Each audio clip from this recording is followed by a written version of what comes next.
Hey guys, welcome back to another video.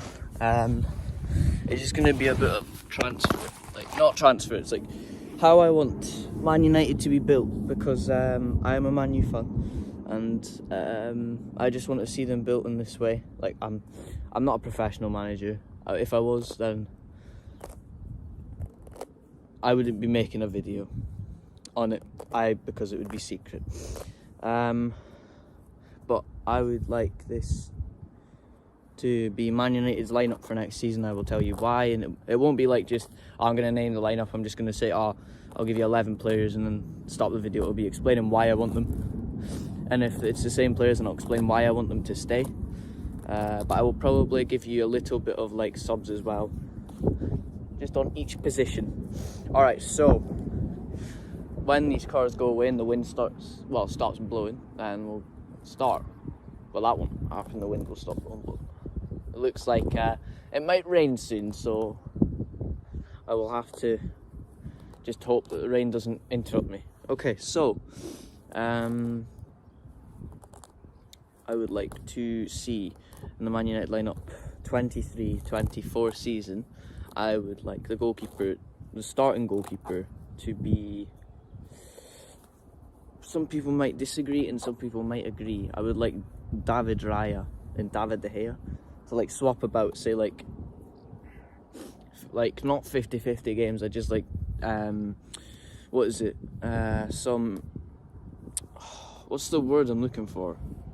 Competition for David De Gea. I want competition for De Gea because yes, he got the Golden Glove last season. Yes, he had a third season at 32, and at the same time, it's just, is David De Gea going to be our goalkeeper for seasons to come? Probably not, because the mistakes he makes is just sometimes unbelievable. It's just, you can't believe that he's made that sort of mistake. And the prime example was against Sevilla in the Europa League. The only goal that wasn't his mistake was the second one. And yeah, him and Maguire, the first one. The second one, it was just a good goal. More of no marking in the box. And the third one, he thought he was Manuel Neuer, and he's just nowhere near Neuer. David Raya, I would like him. Some people say Diogo Costa, some people say Onana because he was under Ten Hag at Ajax. But I'm going to say David Raya because he has experience of how the Premier League's played. Diogo Costa doesn't. Onana doesn't. So it's just like, it'll be tricky for some people. I mean, like, give you an example. Timo Werner last season for Chelsea was one of the hottest signings because of how good he was doing in the Bundesliga. He came to the Premier League and was an absolute disaster. He was a disaster. And then when he went back to the Bundesliga, he was good again. It's just how different the leagues are played. It's how other people, oh my God, it's just going everywhere. You know what, I'm just going to do this. Points. And yeah, it's just really how the different leagues are played, and it affects other players, as you can see. Timo Werner, he was going to be a good player, and then he decided he couldn't be because of the difference on defence from the Bundesliga into the Premier League. And there's a big difference, clearly. Alright, so in right back, it's tricky because you've got either an amazing defender who's had the best one-on-one defensive as a right back or as a defender this season. Well, not as a defender, I think he's close to first though. It's more right back, and it's between Wan-Bissaka and Diogo Dalot.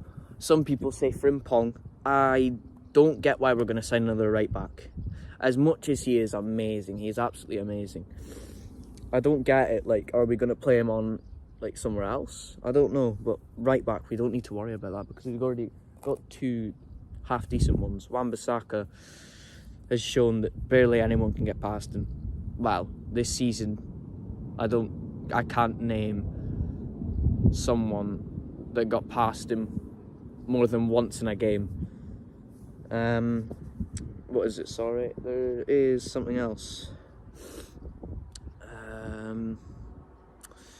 Centre backs. Varane and Martinez. We don't need Kim Min-jae at this moment, but maybe for the bench, because he's not a bench player. He is not a bench player. We can't sign a starting centre-back and play him on the bench. That's the problem, because Varane is still so good, and Martinez has came into this league and proven why height doesn't matter. He's the one centre-back who most people doubted. Oh, I'm bleeding. Someone's bitten me. Oh well. That so many people doubted, and included, like, for example, Jamie Carragher, the ex-Liverpool player, like centre-back or whatever he was. He doubted Martinez because of his height, and then Martinez has just shown him that he might have had a better season than Jamie Carragher has ever had. Martinez, he's just something else. I love him as a player. He's just brilliant, absolutely amazing in my opinion. And left back is still going to be Luke Shaw. He's been a fantastic left back this season, as well as Tyrell Malacia. He's still going to be on the bench because there's still a lot to improve in Tyrell Malacia, and yeah, it's just there's still a lot to improve in him. The centre backs bench is probably just going to be Victor Lindelof, as he's had. I wouldn't sell him, but I think supposedly he's going. So if there is a signing for a centre back, I would like to see. Oh, it's a tricky one. Think of the lower leagues. Think of maybe Bella Kotchap or whatever his name is. I don't know. Kotchap or whatever. Because he's young. Oh no, there's going to be a plane that now goes over. Yeah, Bella Kotchap, or what's his name? There's a Southampton centre back as well. I'm just thinking, I can't remember his name, so we're just going to go Bella Kotchap just for the bench and try and improve him. CDM Casemiro, he's changed the team's ambition and everything. Can you go away? I will wait for it to stop.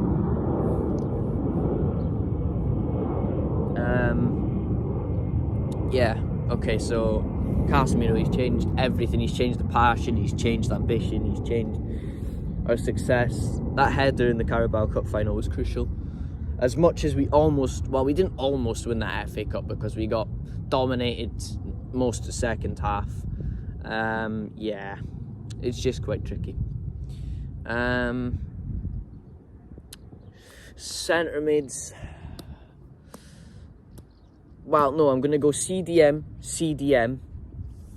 I'm gonna do the same lineup as Ten Hag does, but I'll just do like what players should go there, and yeah. So I'm gonna go 2 CDMs, and I'm gonna pick my other CDM being I want to sign a new midfielder because we definitely need a new midfielder. Because McAllister's gone, and I know he was what was it? I can't remember. He was a cam, and Liverpool have got him. And I think Liverpool have probably got a better deal for McAllister having lower money than Real Madrid have got for Bellingham using it over 100 million. There's just no need for that. CDM, this might be a lot of money, but I would love Eduardo Camavinga. That was just terrible. Eduardo Camavinga.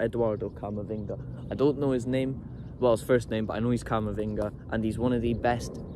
Well, he's shown in the Champions League. He's one of the best defensive midfielders in Europe because, he's just an all-round great midfielder. At his age, he is just amazing. Or there is someone else because their contract's running low, and I think he has to get released at the end of the season. Pablo Gavi,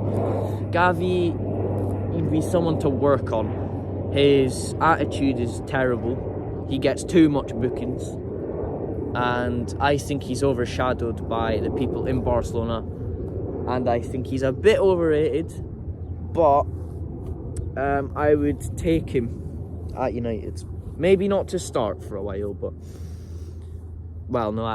start. Would have to start someone like Gavi as a big name at his age. So yeah. We're going to go for Bruno Fernandes.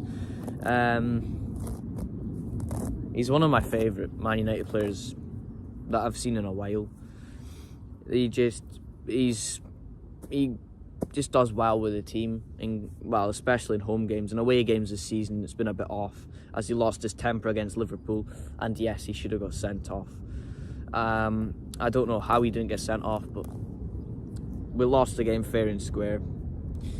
And I just don't want to keep talking about it. So we're just going to say Bruno Fernandes because he's a brilliant captain. Right mid.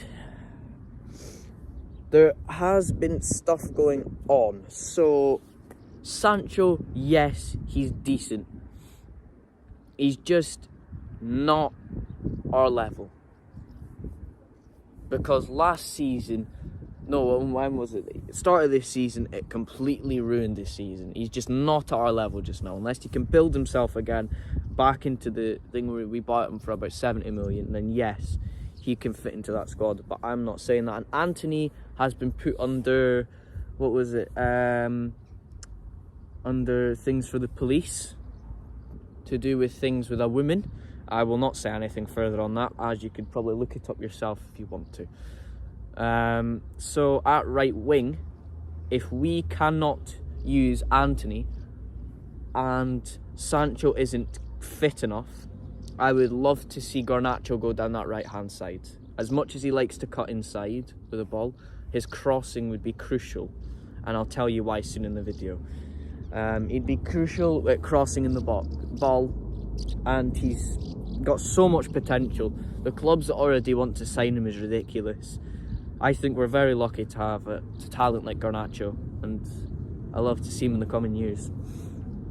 I'm going to say left wing, Marcus Rashford. I mean, he was one of the best lit wingers in the league last season. Wasn't the best because you still have Saka and maybe Salah. They were on the same level, to be honest. Martinelli's up there as well, but Arsenal bottled the league, so that doesn't matter. And Rashford. I just want Rashford because he does well to the team. He can also have a bit of an attitude, just like Bruno Fernandes and, like I said, Gavi. But it's just like they're crucial team players, and they just need to show the Man United fans why they should be in the team. And Rashford this season has shown himself. Bruno Fernandes has shown himself, and I don't know who else. Like I said, Gavi. Well, Gavi's not on the team yet, so he can't show himself. Oh, that's disgusting. Striker. There is so much people that we could go in for, but the money would be ridiculous. Supposedly, I think Ten Hag might have about 200 million to spend or something. So hopefully it's around that budget. No, actually, it doesn't get told for a while, but there's thingies saying that it might be 200. But it just depends on the ownership, what happens now, because maybe we can't do anything in the summer. Maybe we can. And if we can't, then it's just a bit annoying. So I'm going to say striker. It's between a couple. You've got Luis Openda, you've got Victor Osimhen, and you've got Harry Kane, obviously. Harry Kane, as he has shown himself from season in season. But the only downfall on him is he's getting old now. Well, he's not getting old, but he's getting quite old, so he might only have a couple of seasons, and then it might show to be like a waste of money in some way. And I just can't think of spending so much money again on a flop. But Harry Kane, it's so tricky, but I am going to have to say Harry Kane. Victor Osimhen would be a great signing, but he's like 150 million, and he's shown himself for one season. Harry Kane's done it for a season on end. I mean, in the past, I think 6, 7, maybe 8 seasons, he's been, near top goal scorer. And it's just ridiculous. Yeah, it's just been ridiculous. So that is my Man United team. Like I say, on the bench for wingers, Sancho, and then maybe if Anthony's there, then maybe Anthony. There's still stuff going on about Mason Greenwood, but I have no hope of him getting back into the Man United team. But if he does, then fair enough. But that is going to conclude this video again. So please subscribe, and turn on post notifications. And I'll see you in the next video. So yeah, goodbye and have a nice day.